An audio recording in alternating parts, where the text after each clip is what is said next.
Leitura da mensagem A Deidade de Jesus Cristo, irmão William Marion Branham, 25 de dezembro de 1949, parte 3 de 5.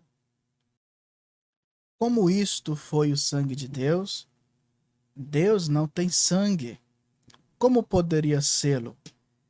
Porque foi o sangue criativo de Deus que ele criou para nos redimir, e veio e morou naquele mesmo corpo que ele criou.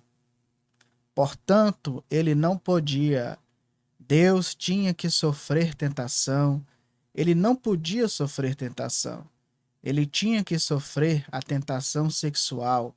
Ele tinha que sofrer todo tipo de tentação.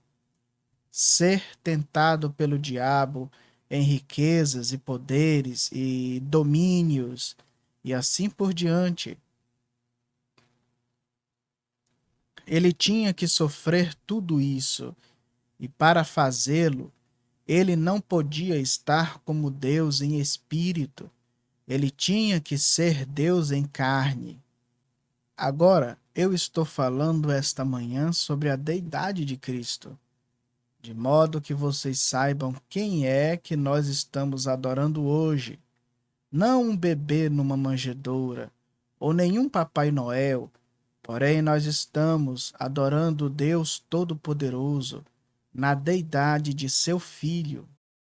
E observem então: aquele sangue desceu e era Cristo Jesus. E o próprio Deus, vindo de Espírito, entrou em Cristo Jesus. E a Bíblia disse que Deus estava em Cristo, reconciliando consigo o mundo. É isto certo? A congregação diz: isso é certo. O próprio Deus, Jeová, morou em Cristo e foi feito um parente nosso, porque ele nasceu em carne humana como nós somos. É isso certo? Amém. As células de sangue foram desenvolvidas por Deus e as células de carne foram desenvolvidas no ventre de Maria, que deu à luz o Filho. E Deus desceu e viveu em carne humana e foi tentado em todas as maneiras, exatamente como nós somos. Vocês creem nisso? Amém. Muito bem.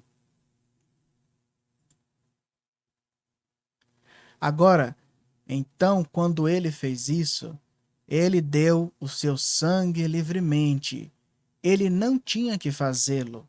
Ele fez esse sacrifício. Ele poderia ter seguido para cima para a glória. Ele poderia ter sido transfigurado, como ele foi no Monte da Transfiguração, seguido para o céu e nunca morrido por nós. Porém, por estar disposto a morrer por nós, ele deu livremente o seu sangue no Calvário.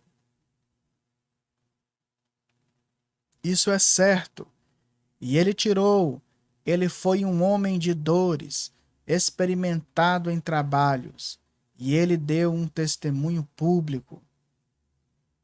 No livro de Ruth está um quadro muito bonito ali, de como Boaz, tipo de Cristo, de como Ruth atravessou para um país estranho, como um apóstata, saiu da terra e trouxe de volta com ela, eu quero dizer Noemi, e trouxe de volta Ruth. E quando Ruth voltou, ela estava e do país de Moabe. E quando ela voltou, ela era uma moabita, absolutamente um quadro da noiva gentia, da igreja.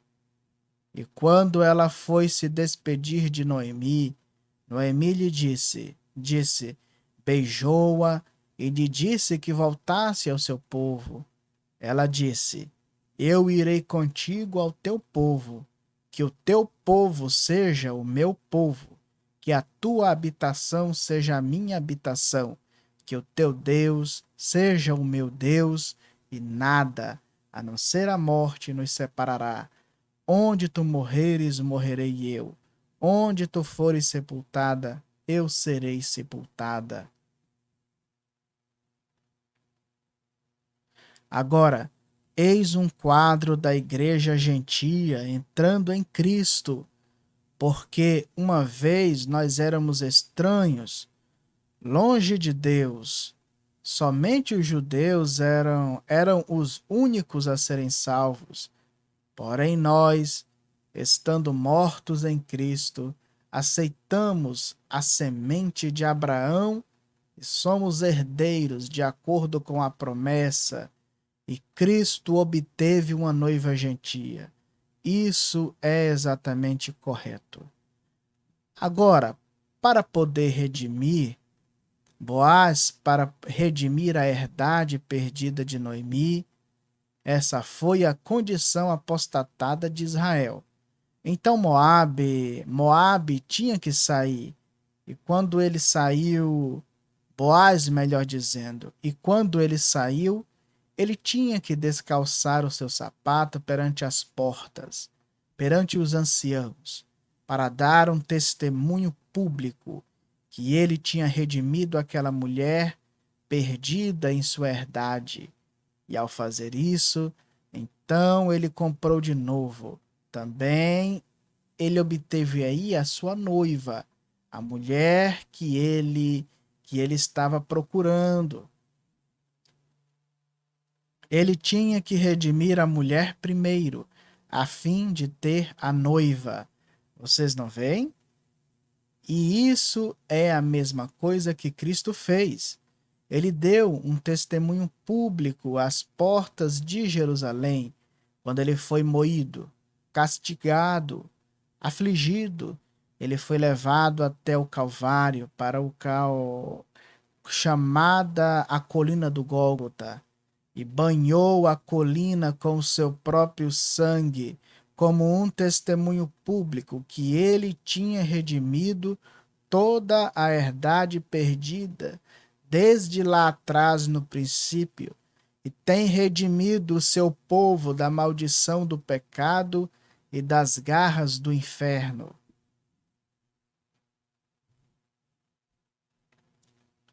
E sabendo que ela precisaria de algo mais nos últimos dias do que ela tem agora, ele disse: Não vos deixarei órfãos, eu rogarei ao Pai, e ele vos dará outro consolador, qual é o Espírito Santo. Ele habitará convosco para sempre. Um pouco, e o mundo não me verá mais, mas eu vou subir ao céu e ter este negócio preparado, e eu voltarei e estarei convosco ainda dentro de vós, até o fim da era. Isso é do que eu estou falando. Vocês ainda estão me ouvindo? Digam amém. A congregação diz amém. Isso é certo. Isso é do que eu estou falando agora. É ele voltando novamente em seu poder. Eras têm decorrido. Oh, quem é ele? Que coisa! Esta manhã eles pensam em algum pequeno objeto de adoração, alguma pequena manjedoura aí fora, uma. Isso, eu não estou pensando nisso. Eu estou pensando em Cristo, a esperança da glória, em nossos corações esta manhã, pelo Espírito Santo. Isso é certo. Oh, condenado pelo mundo, Deus sempre tem vindo ao mundo. Quando ele veio, o mundo o odiou. Como aconteceu nos dias de Noé, assim será na vinda do Filho de Deus. Nós estamos neste dia, amigos. E agora notem, um pouco e o mundo não me verá mais. Contudo, vós me vereis, porque eu estarei convosco, ainda em vós, até mesmo o fim do mundo. Isso é certo. Ele está aqui agora. E nos dias, de que maneira o seu grande quadro sempre se repetiu em ciclo e fez acontecer a mesma coisa que nós estamos vendo agora. Grande drama está posto e nós estamos prontos agora para ver grandes coisas acontecerem. A igreja foi trazida do berço. Isso é certo. Pentecostes a embalou lá, há uns anos. Lá no passado, enquanto as pessoas lançavam pedras e zombavam e riam, porém ela cresceu à maturidade agora. Isso é exatamente correto. A hora está aqui. Aleluia! Isso é correto. É nisso que eu estou interessado, em ver a Igreja de Deus ajuntando-se agora. Nós temos sido surrados aqui e surrados ali, porém a hora tem chegado quando Deus está lançando a coberta em volta de todos nós para nos recolher, pois o inimigo está à porta. Aleluia! Sim, Senhor. Ele disse, e agora do seu povo. Daniel disse, os grandes acontecimentos dos últimos dias, quando estas coisas acontecerem, que coisa o povo fará grandes proezas, os homens de fé farão naquele dia. E a hora tem chegado agora, quando o grande drama, o quadro de Deus começa da chuva tardia. Joel disse, nos últimos dias acontecerá que eu derramarei do meu espírito sobre toda a carne, e vossos filhos e vossas filhas profetizarão, sobre as minhas servas e criadas eu derramarei do meu espírito, e eu mostrarei sinais em cima no céu, e sinais embaixo na terra, e colunas de fogo, e vapor de fumo. Acontecerá que antes que venha o grande e terrível dia do Senhor, que todo aquele que invocar o nome do Senhor será salvo. Jesus disse lá, estas coisas que eu faço, vós fareis, e maiores do que estas, porque eu vou para o meu Pai. Aleluia, aleluia. Aqui está o que isto disse lá dentro, na palavra lá atrás. Disse, se vós estiverdes em mim, e a minha palavra estiver em vós, pedireis o que quiserdes e vos será concedido. Há poucos anos atrás, o povo ao redor daqui disse, vocês, o povo lá em cima do tabernáculo, são santos roladores. Todos vocês são isto, isso e aquilo, e vocês estão loucos. Porém, ó, que coisa! Nós temos ficado sobre essa rocha. Isso é verdade, para o batismo do Espírito Santo. E agora o poder do Deus Todo-Poderoso, formado na igreja, saindo. Aleluia! Eu estou aguardando quando Deus vai sacudir a coisa inteira em todo lugar.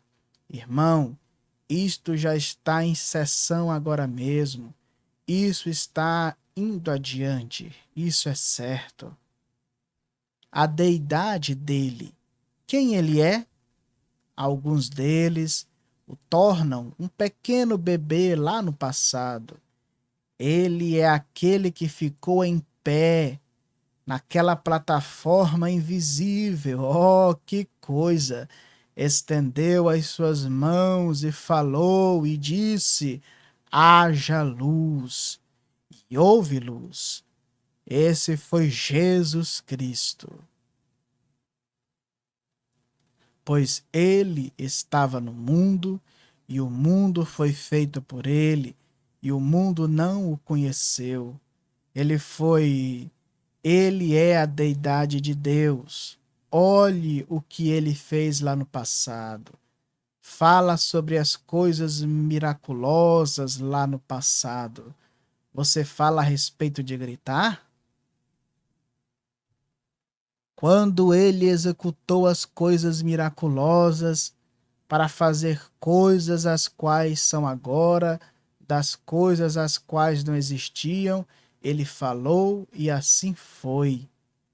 E aquele mesmo poder, aquele mesmo Cristo, aleluia, deixe os fundamentalistas, deixe aquele povo que nega o poder de Deus dizer que é errado. Porém, aquele mesmo poder que falou para o mundo existir está nesse povo que tem o Espírito Santo. Isso é certo. Homens e mulheres, é hora para que nós descubramos quem vocês são. O diabo está tentando esconder-lhes atrás, dizer-lhes que vocês são uma gentinha acovardada. Vocês não são. Vocês são filhos e filhas de Deus. A deidade não está no céu, ela está em você. Aleluia! Eu sei que você pensa que eu estou louco, porém deixe-me dizer-lhe algo, irmão. O irmão Brana bate no púlpito 3 vezes.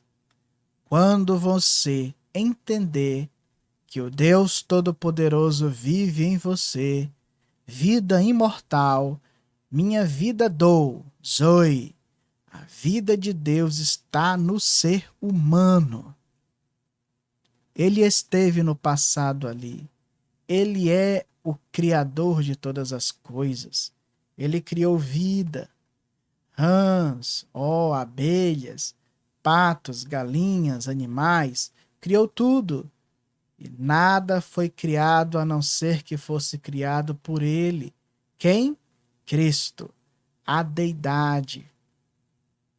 Ele chamou pragas e tudo mais nos dias do Egito. Quem? Cristo. Ele deteve as bocas dos leões. Ele apagou a força do fogo. Eles escaparam do fio da espada. Eles ressuscitaram os mortos do sepulcro. Quem? Cristo. Oh, que coisa, o que será? Quem é ele? Cristo, a deidade. Irmão, irmã, aquela deidade está em você. Não, eu não andarei mais convosco, mas vós me vereis, porque eu estarei convosco, mesmo em vós até a consumação da era. Cristo na manjedoura? Não. Cristo em você. Aleluia. Nós não estamos adorando a Cristo na manjedoura, mas Cristo em você, o Espírito Santo, a esperança da vida. Aleluia. O Criador, Deus mesmo morando no ser humano.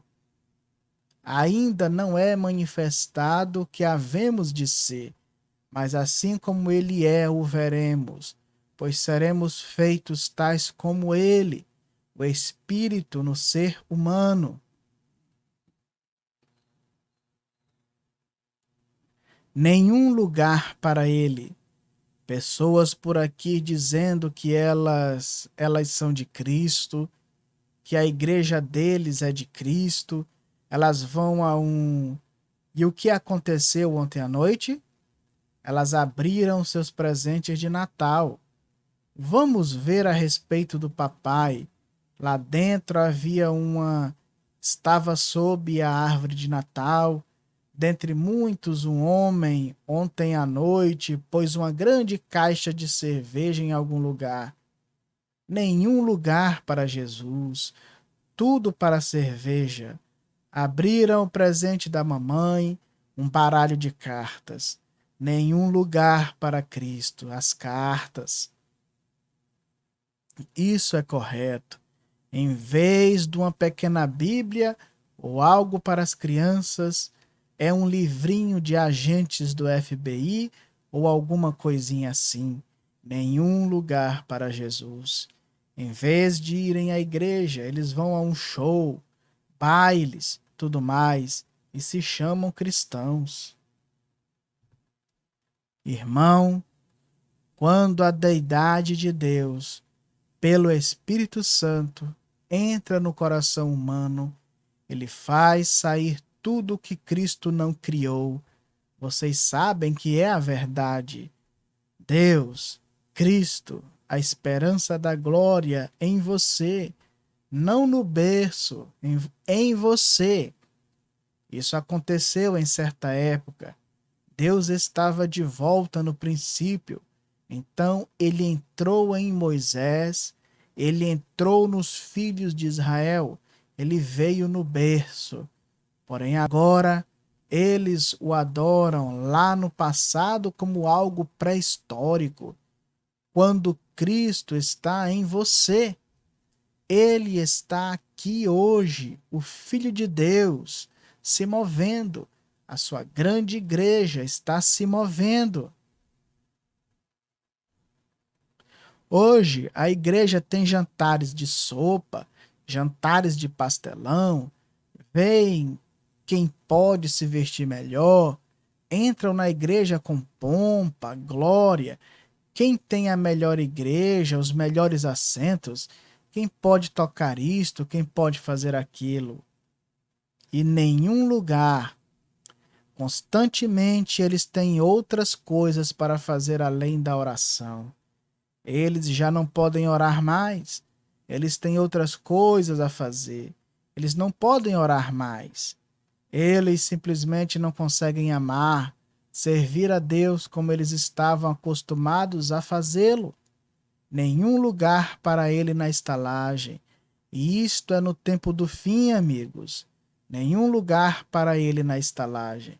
Naturalmente, eu sei o que essa estalagem significa, porém, eu estou me referindo a este fim.